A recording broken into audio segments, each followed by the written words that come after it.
बाबा, ओ बाबा, बाबा, 3 दिन रह गए हैं कुर्बानी वाली ईद में, हमें भी गोश्त मिलेगा ना? बाबा कहने लगा, हाँ हाँ, क्यों नहीं, बिल्कुल मिलेगा। बच्ची कहने लगी, बाबा लेकिन पिछली ईद पर तो किसी ने भी हमें गोश्त नहीं दिया था, अब तो पूरा साल हो गया है गोश्त देखे हुए भी। बाबा ने कहा, नहीं शाजिया, अल्लाह ने हमें भूखा तो नहीं रखा ना।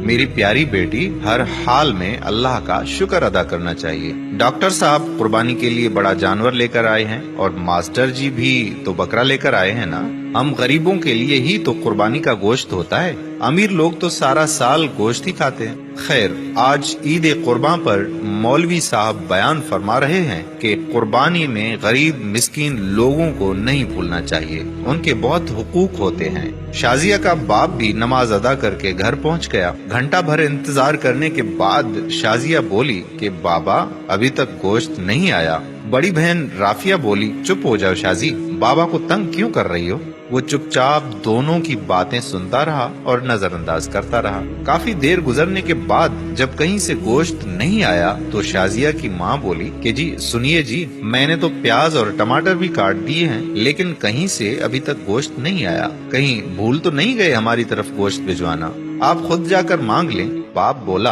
कि शाजिया की माँ, तुम्हें तो पता है आज तक हमने कभी किसी से कुछ मांगा ही नहीं, अल्लाह पाक कोई ना कोई सबब पैदा करेगा। दोपहर गुजरने के बाद शाजिया के इसरार पर पहले डॉक्टर साहब के घर गए और बोले, डॉक्टर साहब मैं आपका पड़ोसी हूँ, क्या कुर्बानी का गोश्त मिल सकता है? ये सुनना था कि डॉक्टर साहब का रंग लाल पीला होने लगा और हिकारत से बोले, पता नहीं कहाँ से आ जाते हैं गोश्त मांगने, और तड़ाक से दरवाजा बंद कर दिया।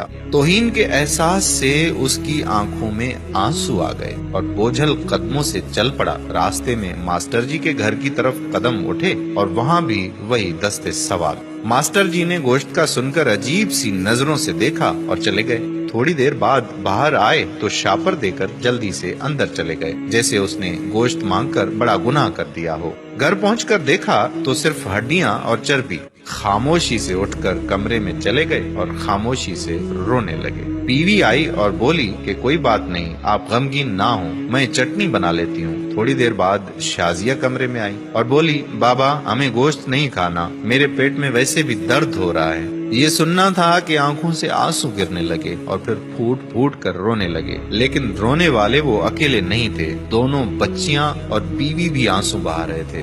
इतने में पड़ोस वाले अकरम की आवाज आई, जो सब्जी की रेड़ी लगाता था। अनवर भाई दरवाजा तो खोलो। दरवाजा खोला तो अकरम ने 3-4 किलो गोश्त का शापर पकड़ा दिया और बोला कि गांव से छोटा भाई लाया है, इतना हम अकेले नहीं खा सकते, ये तुम भी खा लेना। खुशी और तशक्कुर के एहसास से आंखों में आंसू आ गए और अकरम के लिए दिल से दुआ निकलने लगी। गोश्त खाकर अभी फारिग हुए ही थे कि बहुत जोर का तूफान आया, बारिश शुरू हो गई, उसके साथ ही बिजली भी चली गई। दूसरे दिन भी बिजली नहीं आई। पता किया तो मालूम हुआ कि ट्रांसफार्मर जल गया है। तीसरे दिन शाजिया को लेकर वो बाहर कहीं जा रहे थे तो देखा कि मास्टर जी और डॉक्टर साहब बहुत सा गोश्त बाहर फेंक रहे थे, जो बिजली ना होने की वजह से खराब हो चुका था और उस पर कुत्ते झुपट रहे थे। शाजिया बोली कि बाबा क्या कुत्तों के लिए कुर्बानी थी? वो शाजिया का चेहरा देखते रहे और मास्टर जी और डॉक्टर साहब ने ये सुनकर गर्दन झुका ली। खुदारा एहसास करें गरीब और मिस्कीन लोगों का।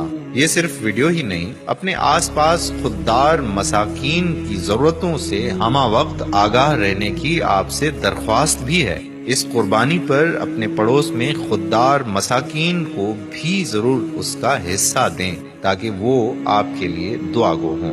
आज की हमारी ये वीडियो अगर आपको पसंद आई है तो अपने दोस्तों के साथ भी शेयर कर दीजिए और साथ साथ हमारे YouTube चैनल सब्सक्राइब करके बेल आइकन को दबा दीजिए।